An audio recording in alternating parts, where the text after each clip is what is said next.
Welcome to Dairy Stream, brought to you by the Dairy Business Association and Edge Dairy Farmer Cooperative, sister organizations that fight for sensible dairy policy in Wisconsin and Washington, D.C. Dairy Stream focuses on issues affecting the dairy community and our customers. Hi, I'm your host, Mike Austin.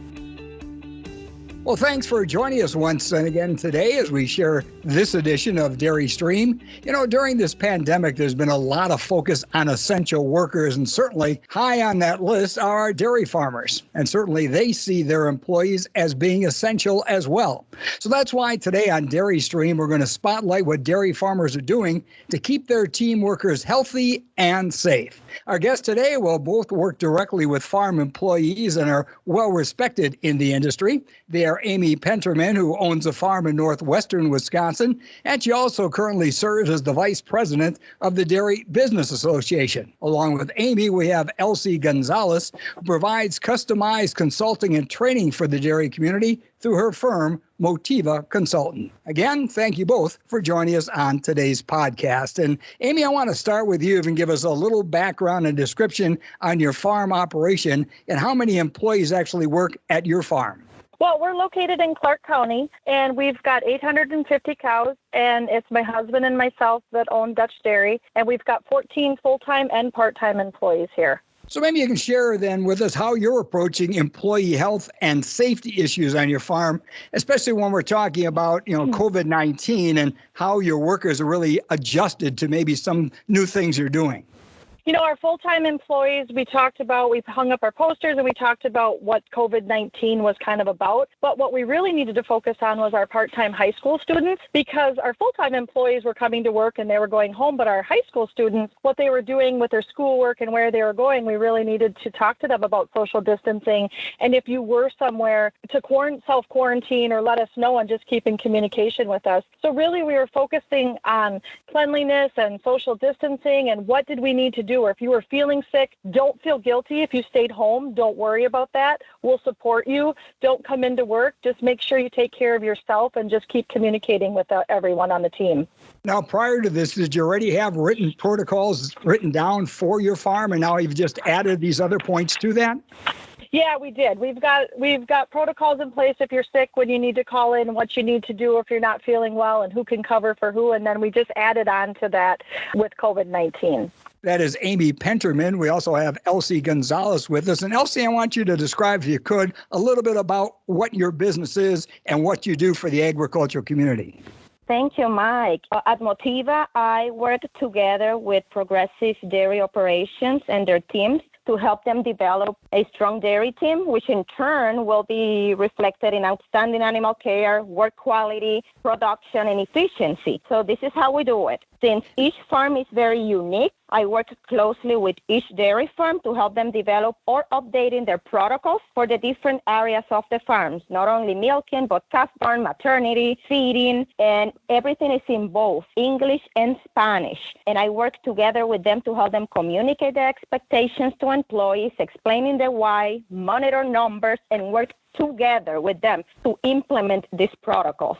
I truly believe in using techniques that are specific to each farm employee's population, including a lot of hands-on to ensure that understanding and work with them to take the team to the next level. Now, Elsie, obviously with the COVID-19, we have new challenges on the farm and some things we've never experienced before. Can you explain a little bit about how you are directing a farmer's attention toward that and maybe some of the challenges trying to overcome with the producers during this crisis? Absolutely. First, there's a lot of information out there, a lot. However, it's important to mention that not all of it comes from legitimate sources, especially some of the information that several of our Spanish-speaking employees are receiving. And this has resulted in a lot of employees missing work, being afraid to drive, for example. This was mostly seen towards the beginning when the stay-at-home order started because they were afraid to drive and being stopped or getting sick at work. and bringing it back home to their families. And on top of that, some of these farms needed to deal with confirmed positive cases. And not only they're losing employees there because of the issue, after that, when these employees, let's say these specific employees come back to work, then there's a stigma around it, even after this person has been out for a full month.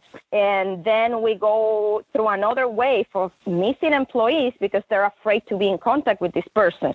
So the best way and the best way I've seen that dairy farms manage this is through communication. A lot of it, over and over and over, a lot of it. And when I say communication, I mean that we, as dairy professionals, owners, managers, we should be the first educating and explaining first what this virus is about, and this applies to any hazardous or unsafe scenario. And our part is assuring that they feel safe coming to work, that we assure them that safety and health is a priority, that we want them to get back home in the same condition that they arrived to work, sharing what specific measures or precautions the farm is doing to keep them safe. And in that specific example, how are we keeping them safe from spreading it inside the farm and also avoiding it that diseases can come in the farm. And we can use specific examples of what other things we do at the farm with animals, for example, and relate that with how we're managing COVID right now. When you're talking about communications, and you're absolutely correct, I mean, that is a key aspect of any kind of business relationship. You have to communicate what your message is. How are you recommending that producers do this? As you said, some of their employees now have decided to stay home because of personal or family concerns. So you're telling them to do this through social media, phone calls, face-to-face, because you want them to have the correct protocols and information when they do come back to work. Absolutely, yes. As Amy was mentioning, having a plan, first of all, of how we plan to manage this situation in the event that it happens. And the best way to do it, or I've seen farms are doing it, is face-to-face. Of course, maintaining the distance, doing it on an open space, outside, explaining to people. Some farms are using text messages, even videos. I'm making a lot of videos for specific farms, explaining things, Zoom, video calls, anything that works. One thing that we need to keep in mind is that employees are very diverse. Their backgrounds is very diverse, and we want to make sure that they understand it. So we may need to do a lot of one-on-one with specific employees that we think might be of concern. And let's say if we have an employee coming back to work after COVID, then we gotta explain again to the team what's going on, what we are doing, and what will that mean, this person coming, in order to assure that they're safe, that there will not be a chance of this person infecting others. It's a lot of communication. And one thing, if employees speaks a different language, it's key to have an interpreter and a trusted interpreter. And it's not only handing papers of protocols or what to do. It is not enough to get employees a letter. It is not enough to give them a brochure. It is not enough to put a poster. Those are all good things, but that cannot replace the one-on-one in a language that they can also understand. Well said. Elsie Gonzalez, the owner of Motiva Consulting, our guest, along with Amy Penterman. You're listening to Dairy Stream. And one more question for you, Elsie, and then I have another comment I want to get from Amy before we take our break. And we were talking about, again, getting back to communications, the importance of talking to those who, as you said, may speak a different language, come from a different culture. When we talk about the immigrant workers, especially culturally, how do I, as an employer on that operation, make sure that I have cultural understanding? Because that's an important role as well. It's key to remember that this goes also beyond culture, that each person is a complete separate individual. That's why it's important that we know our workers, that we know their background, we know their education level, we know their country of origin, we know, for example, if they're from rural areas or city, because that will affect the way we explain information, because this will affect the way they will receive and learn all this information. It's confusing. There's a lot out there, but if we know them, we're able to not only share as a group, but also individually, speak with individual employees and explain them one-on-one. As I always mention, not only putting a poster in there, not only giving them a letter, but having that conversation and asking if they have questions, having an interpreter in there. And that doesn't always mean for this type of things. That may be having someone from outside that we can assure that person will be a trusted interpreter and will explain these things in the way we want it to be explained. We often use interpreters in the farm, and that works really well when there are things that are at this level, that it's related to the safety and health of employees, it's good to have something else. And asking questions, for example, asking a lot if how are they doing at home with their kids? They having some childcare issues lately.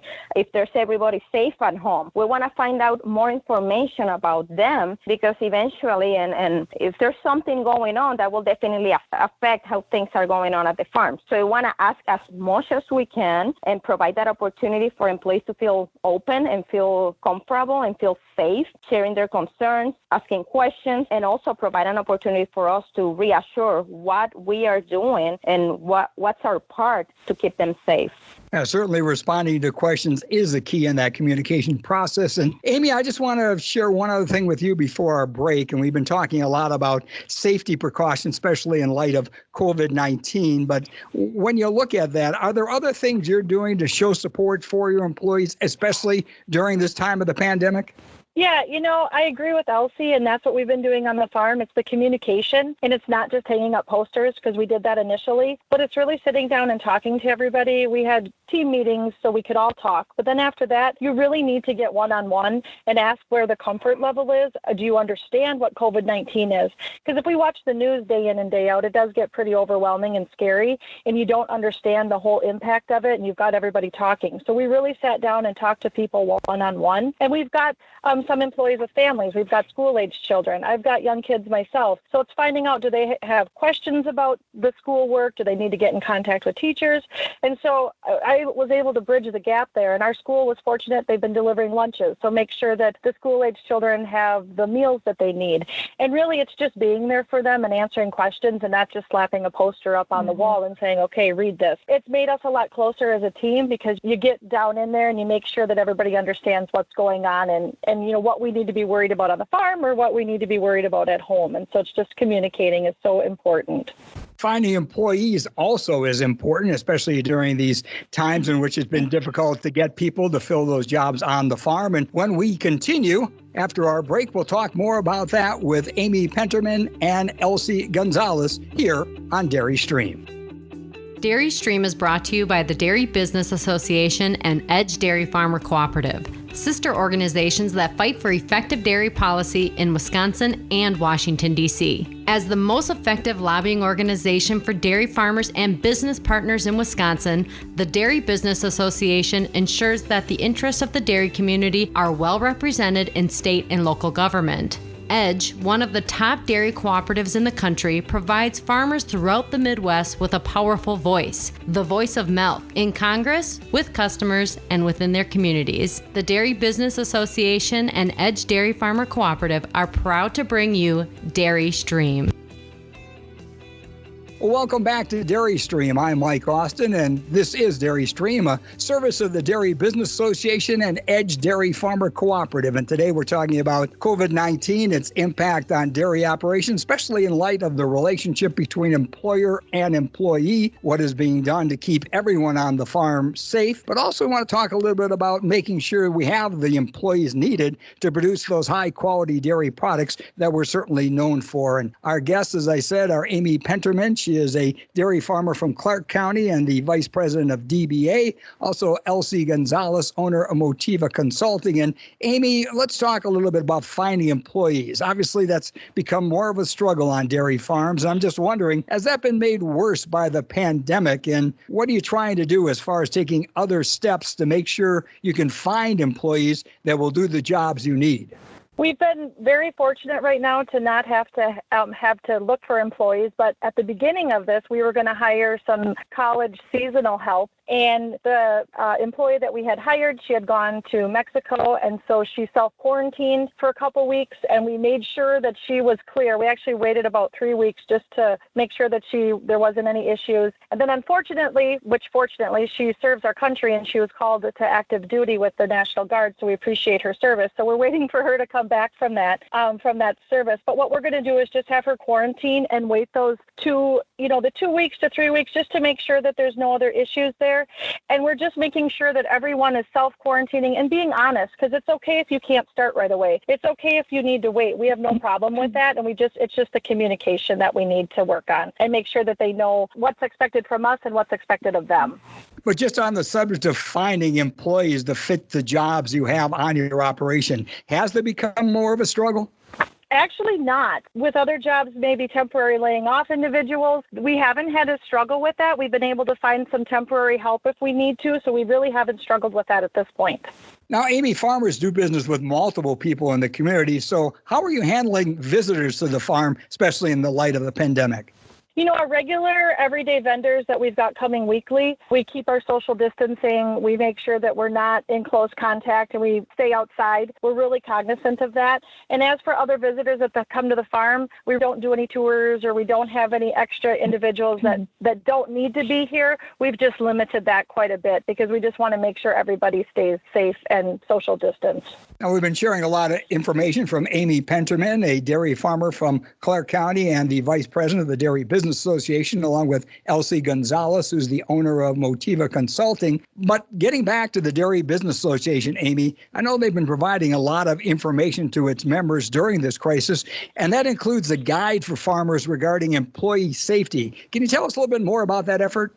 I tell you what, that guide has been our saving grace here. We've utilized that. We've utilized the videos that are both in English and Spanish, and it just really explained it well, where we can understand what COVID-19 was all about, and the amount of information that was available at our fingertips that we could just pull up and at different times review it has been a tremendous asset for us. So I thank Dairy Business Association for everything that they put together because it's been wonderful to be able to utilize on the farm. And what about for you, Elsie? What other resources are available to farmers that can assist them in this situation? I gotta agree with Amy on that. I typically direct them to Dairy Business Association resources. They are very timely, a lot of bilingual information and organized, and they're also able to gather information from other companies that we do business with and put it all together in one. So I would say then that additional to DBA, definitely those businesses we do work for, and also the University of Extension. In this case, University of Wisconsin Extension has a lot of great resources, bilingual as well. And similarly, insurance companies, I have relied somehow on that as well. And other dairy farmers asking what they do, especially to keep employees safe, what practices they're doing and how is that going. That has been a main source for me to get information as well. So, Elsie, as we continue to open up our state and the country, this is going to be, as everybody's saying, a new normal. So in that perspective, what long-term advice do you have for farmers?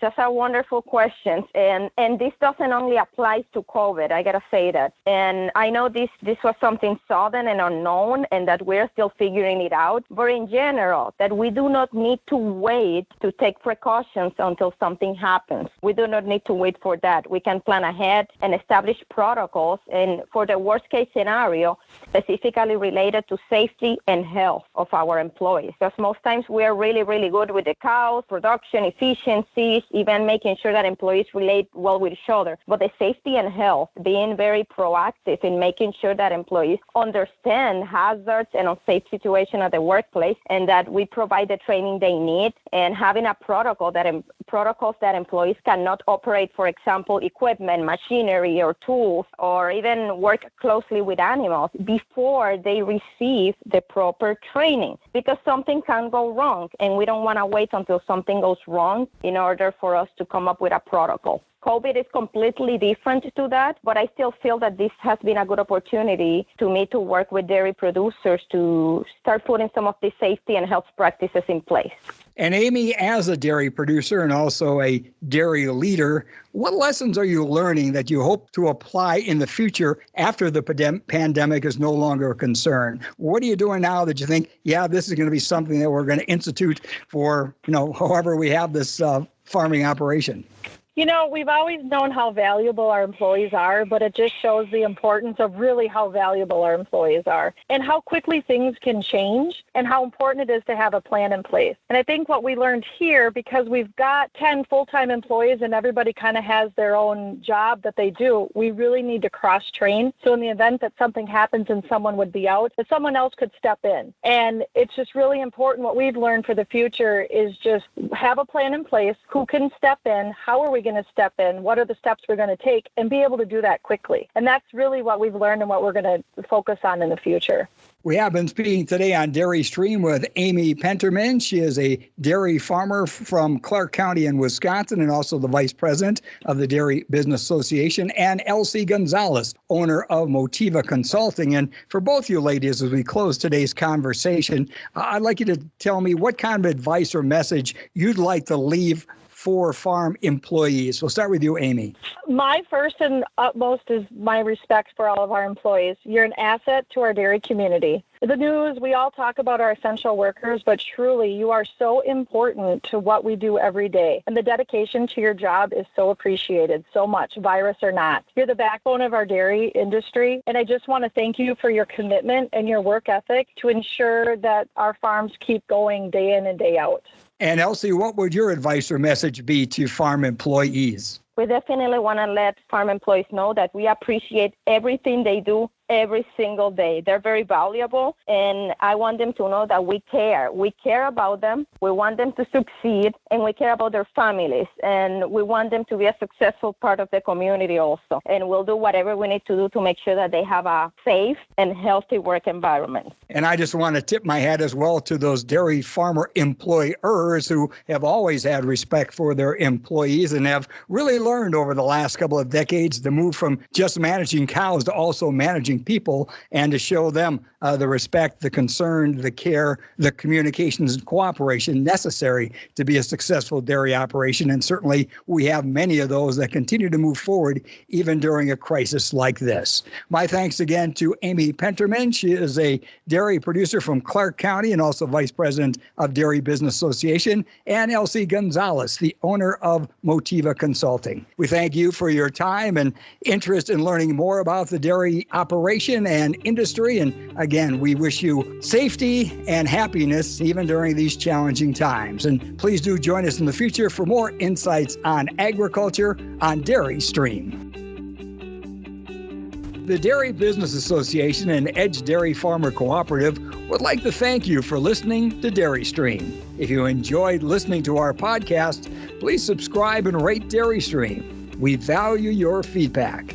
And if there's something you'd like to hear, just email us, podcast@dairyforward.com.